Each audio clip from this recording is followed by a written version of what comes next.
부동산 경기가 꽁꽁 얼어붙고 있습니다. 전남은 지난해까지 준공 후 미분양 물량이 전국에서 두 번째로 많았습니다.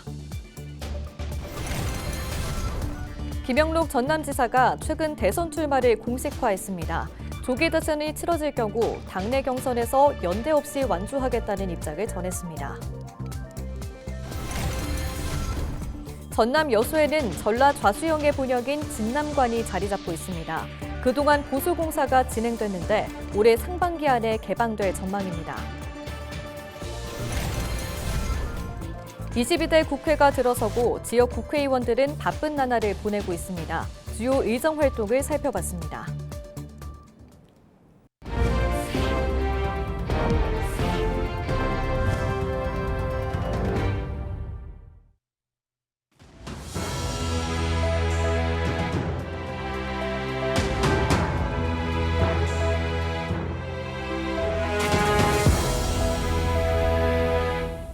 시청자 여러분 안녕하십니까? 헬로티비 뉴스입니다. 전남 여수는 충무공 이순신 장군과 관련된 역사 자원이 풍부한 지역으로 꼽힙니다. 이 가운데 조선시대 수군의 중심기지로 활용됐던 진남관은 10년째 보수공사가 이어지고 있는데요. 공정 막바지에 이르면서 여수시는 진남관을 비롯한 이순신 역사 자원을 활용한 문화 콘텐츠 운영 준비에 나섰습니다. 보도에 송하영 기자입니다. 높이 약 13m, 축구장 크기 10분의 1 면적의 여수 진남관입니다. 현재 남아있는 지방관화 건물 가운데 가장 큰 규모로 조선시대 전라 좌수영 객사로 건립됐습니다. 임진왜란과 정유재란 당시 수군 중심기지로 활용되는 등 역사성을 인정받아 지난 2001년 국보로 승격됐습니다. 하지만 시간이 점차 흐르면서 전면부가 앞으로 쏠리고 처마가 좌우로 벌어지는 등 안전상 문제가 제기됐던 상황. 2015년부터 해체 보수 작업이 시작됐고 마침내 10년 만에 공사가 막바지에 다다랐습니다. 이번 공사의 핵심은 구조물의 견고함을 살리면서 기존 부재를 최대한 활용하는 겁니다. 실제로 건물을 지탱하는 기둥 70개 가운데 12개만이 교체됐고 그 결과 강건한 모습의 진남관이 구현됐습니다. 원형을 최대한 복원하는 것이기 때문에 그 외관상 큰 변화는 없습니다. 그런데 이제 그 기울어진 기둥과 처져 휘어진 그 처마를 바로잡아서 아마도 보기에는 더욱 웅장해진 진남관을 느낄 수 있을 것입니다. 여수시는 주변 정비공사와 야간 경관 조명 설치 등 남은 공정이 마무리되면 올 상반기 본격 개방할 계획입니다. 이후 이곳에서 전라좌수영 둑제와 수군 출정식 행사를 상설 공연으로 진행할 예정입니다. 이와 함께 오는 8월에는 진남관의 역사적 배경을 들여다보는 국가유산 야행을 실시할 방침입니다. 예, 진남관이 재개관될 때는 과거와 같이 그 야간 경관 조명을 같이 해서 아마 여수 밤바다와 함께 야간 관광 명소가 될 거고요. 그리고 8월에는 그 여수 진남관의 밤이라는 주제로 여수 국가유산 야행을 개최할 계획이고요. 여수시는 진남관을 비롯한 다양한 역사 자원을 활용해 역사문화 도시로서의 입지를 다져가겠다고 강조했습니다. 헬로티비 뉴스 송하영입니다. 아파트를 다 지을 때까지 팔리지 않은 전남의 준공 후 미분양 주택이 전국에서 두 번째로 많은 것으로 나타났습니다. 국토교통부가 5일 발표한 2024년 12월 주택 통계를 보면 지난달 말 기준 전국 미분양 주택은 7만 173채로 집계된 가운데 대구가 2,674채로 가장 많았고 전남 2,450채, 경북 2,237채로 뒤를 이었습니다. 준공 후 미분양 주택의 대부분인 86%가 모두 지방에 집중된 것으로 조사됐습니다. 연간 주택 인허가 물량은 42만 8천여 채로 1년 전보다 0.1% 줄었고 민간 부문은 15% 줄어든 반면 공공 부문은 66% 늘었습니다.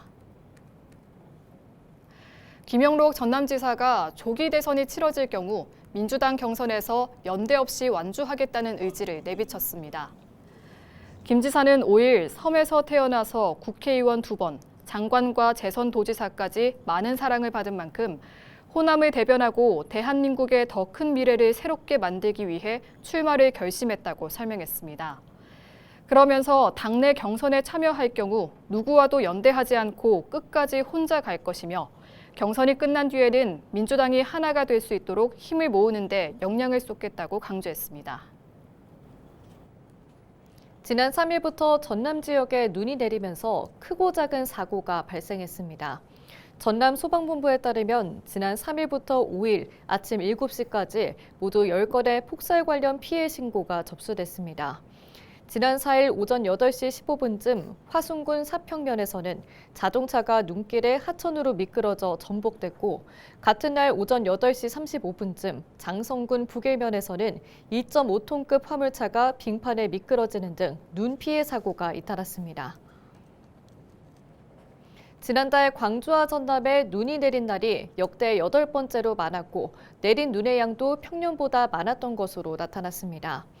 광주지방기상청이 발표한 2025년 1월 기후특석을 살펴보면 지난달 광주와 전남에 눈이 내린 날은 평년 7.5일보다 많은 11일을 기록했고, 기상관측을 시작한 지난 1973년 이후 역대 8번째인 것으로 분석됐습니다. 내린 눈의 양은 모두 18.4cm로 평년 12.1cm보다 많았고, 평균 기온은 2.1도로 평년 1.7도보다 높은 것으로 집계됐습니다. 함동주 광주지방기상청장은 북극 진동의 영향 때문에 지난달 기온이 들쑥날쑥했다며 이상기후에 대한 감시를 더 강화하겠다고 강조했습니다.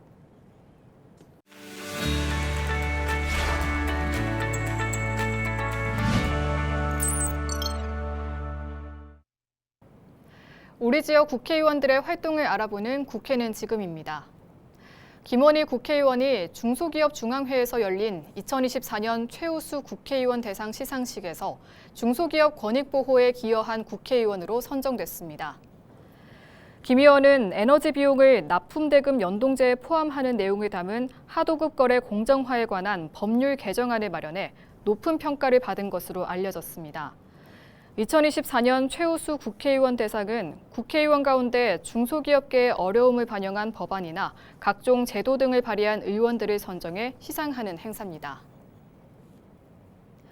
더불어민주당 서삼석 의원은 김에 대한 세계적 수요가 증가하는 가운데 경매에서 유찰된 물김이 바다에 폐기되자 물김 가격 하락에 따른 대책을 촉구했습니다. 서 의원은 지난달 21일 물김 가격 하락에 따른 대책 건의서를 해양수산부 장관에게 전달하고 지난해 김 수출액이 1조 3천억 원으로 2년 연속 1조 원을 돌파했지만 물김 가격은 킬로그램당 2,254원으로 한 달 만에 50% 넘게 하락했다고 지적했습니다.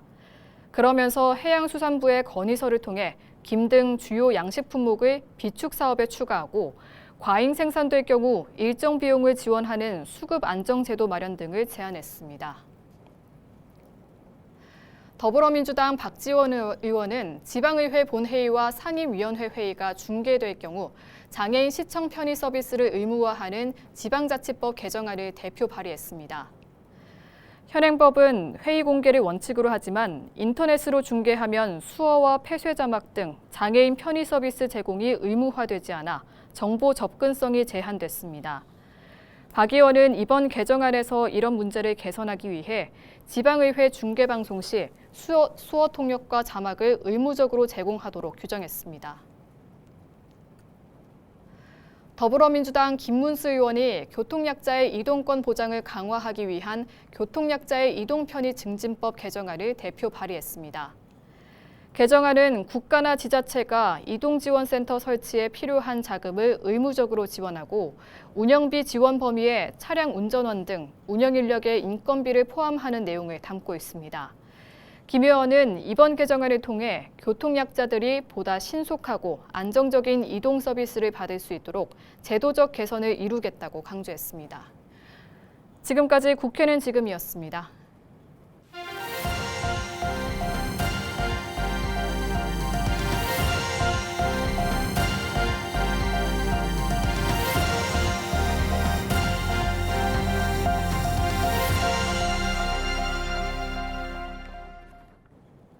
순천시 의원이 가족 소유 농지에 세금으로 농업용 관적을 개발하려 했다는 의혹이 불거졌습니다.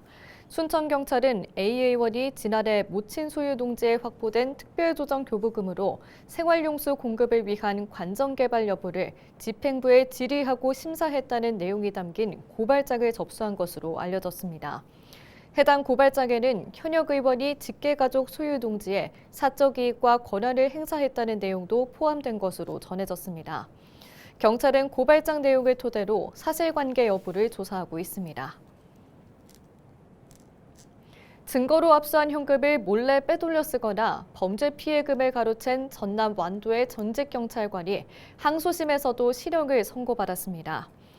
광주지법 2형사부는 5일 업무상 횡령과 절도 등 혐의로 기소돼 1심에서 징역 2년을 선고받은 전직 경찰관 이모 씨에 대한 항소심에서 피고인과 검찰의 항소를 모두 기각하고 원심의 판단을 유지했습니다. 재판부는 원심의 형이 모두 적정하게 반영됐고 사법 질서에 대한 불신을 초래한 점을 들어 엄벌이 불가피하다고 판시했습니다. 이 씨는 지난 2022년 10월부터 이듬해 9월까지 경찰서 증거물 보관실에 압수물로 보관하고 있던 현금 등 3,400여만 원을 빼돌린 혐의로 기소됐습니다. 완도 해양경찰이 동절기 해양안전특별단속기간인 지난 4일과 5일 이틀 동안 풍랑주의보가 발효된 상황에서도 무리하게 조업을 강행한 양식장 관리선 43척을 무더기 적발했습니다. 완도 해경은 지난 3일 새벽 6시를 기준으로 전남 남부 서해 앞바다에 풍랑주의보가 발효됐음에도 불구하고 출항해 김 채취 작업을 감행 후 위판한 양식장 관리선 43척을 대상으로 수사를 이어갈 방침입니다. 현행 어선안전조업법에 따르면 풍랑주의보가 발효된 경우 총 톤수 30톤 미만의 어선은 출항과 조업이 금지돼 있습니다. 전라남도가 2025 전국 생활체육 대축전을 앞두고 본격적인 준비 태세에 돌입했습니다.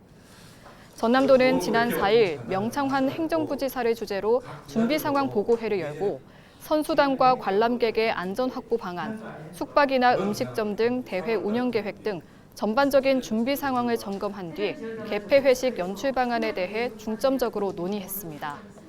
전남도는 앞으로 숙박업소와 음식점 등을 상대로 친절과 청결, 위생교육을 진행하고 자원봉사단 모집에 나설 계획입니다. 전국 생활체육대축전은 오는 4월 24일부터 27일까지 전남 지역 일대에서 열립니다. 전라남도가 원활한 임신과 출산, 양육을 돕기 위해 수요자 맞춤형 정책을 추진합니다. 주요 내용을 보면 가입력 검사 지원은 생애 1회에서 최대 3회로 확대하고 정부 지원에 더해 전남도의 자체 지원이 반영되면서 검사 항목도 보강됩니다. 난임 시술비는 정부 지원을 초과해도 추가 지원을 받을 수 있고 한방 난임 치료비는 최대 180만 원까지 가능합니다. 이 밖에 정관 또는 난관 보건시설 등이 새롭게 지원되고 현재 5곳인 공공산후조리원도 올해는 여수와 광양, 내년에는 목포와 영광까지 4곳 더 늘어날 계획입니다. 한편 2024년 이후 전남에 출생하는 18세까지 매월 최대 20만 원의 출생 기본수당을 받게 됩니다. 전라남도가 경기 위축과 매출 감소 등으로 경영 위기를 겪는 소규모 음식점업 소상공인들에게 공공요금 30만 원씩 지급하기로 했습니다. 지원 대상은 지난해 12월 16일 기준 전남에 사업장을 등록한 채 유지하고 있는 음식점업 소상공인으로 상시 근로자 5명 미만, 연매출 1억 400만 원을 넘지 않아야 합니다. 지원을 희망하는 소상공인은 오는 28일까지 각 행정복지센터에 필요한 서류를 지참해 신청하면 됩니다. 전남교육청이 공생애 글로컬 교육을 올해 중점 과제로 꼽았습니다. 김대중 전남교육감은 5일 전남도 의회에서 열린 본회의에 참석해 교육정책의 주요 방향으로 독서 입문 교육과 공생 가치 실현, 소통하는 다문화 교육 환경 조성 등을 설명했습니다. 이와 함께 2030 교실로 전남형 수업 대전환을 실현하고 이주 배경 가정 학생들을 대상으로 한 맞춤형 학습을 실시하겠다고 덧붙였습니다. 전남 교육 중점 과제로는 이 밖에도 이중 언어 능력 함양과 헌법 교육 강화, 국제 교류 활성화 등이 포함됐습니다. 이상으로 뉴스를 마칩니다. 시청해주신 여러분 고맙습니다.